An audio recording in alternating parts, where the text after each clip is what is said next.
السلام علیکم ورحمۃ اللہ وبرکاتہ۔ بیٹی اور بہو میں فرق۔ آج ہمارے معاشرے میں یہ بات بہت عام ہے کہ بیٹی کو تو بہت محبت دی جاتی ہے لیکن بہو سے نفرت کی جاتی ہے۔ اگر ہم اپنی اولاد سے محبت کرتے ہیں اور دوسرے کی اولاد سے نفرت تو ہماری اولاد بھی خسارے میں رہے گی۔ ہمارے ایک بھائی نے اسی ٹاپک پہ کچھ بولا ہے، آئیے اس کو سمجھنے کی کوشش کریے اور جتنا بہتر ہو سکے وہ ماں باپ تک اس بات کو پہنچائیں۔ بیٹی اگر سسرال میں خوش ہے تو خوشی ہوتی ہے کہ چلو بھائی میری بیٹی سسرال میں خوش ہے، اور بہو اگر سسرال میں خوش ہے تو خراب لگتا ہے۔ داماد بیٹی کی مدد کرے تو اچھا لگتا ہے، میرا داماد ہیرا داماد ہے وہ۔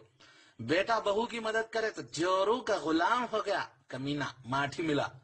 بیٹی اگر بیمار ہو جائے تو دکھ ہوتا ہے، بہو اگر بیمار ہو جائے تو بہانے تلاش کر رہی، کام چور کہیں کی۔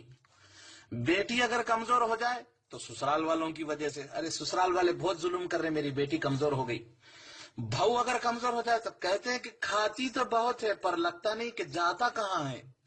بیٹی کو سسرال میں اکیلے کام کرنا پڑے تو خراب لگتا ہے کہ میری بیٹی اکیلے کام کر رہی، تھک جا رہی وغیرہ وغیرہ۔ بہو سارا دن اکیلے کام کرے پھر بھی بہو کام چور کہلاتی ہے، کام چور ہے، کام چور۔ بیٹی کی ساس اور ننند کام نہ کرے تو غصہ آتا ہے، خالی میری بیٹی کام کرنا کیا، اور جب اپنے گھر میں وہ بہو کی مدد نہ کرے تو وہ صحیح لگتا ہے۔ بیٹی کی سسرال والے تانے مارے تو غصہ آتا ہے، اور خود بہو کے میکے والوں کو تانے مارے تو صحیح لگتا ہے۔ بیٹی کو رانی بنا کر رکھنے والی سسرال چاہیے اور خود کو بہو کام والی چاہیے۔ رشتوں کی خوبصورتی ایک دوسرے کو برداشت کرنے میں ہے، بے انسان تلاش کرو گے تو اکیلے رہ جاؤ گے۔